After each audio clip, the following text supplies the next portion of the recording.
আসসালামু আলাইকুম এভরিওয়ান, সবাই কেমন আছেন? আজকে আমি আপনাদের সাথে শেয়ার করতে যাচ্ছি আমার নানুমণির একটি বিফ কাবাব রেসিপি, যেটার মধ্যে আমার প্রথমে প্রয়োজন বয়েল গরু মাংস, যেটি শেডেড করা থাকবে।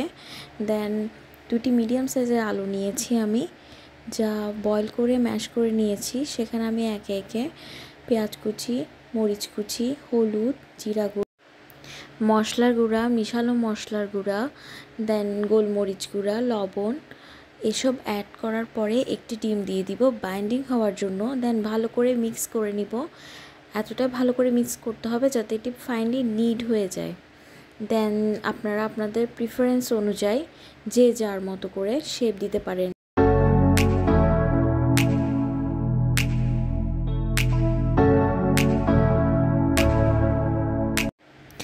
আজকের জন্য এইটুকুই। সবাই ভালো থাকবেন, দোয়া করবেন। আসসালামু আলাইকুম।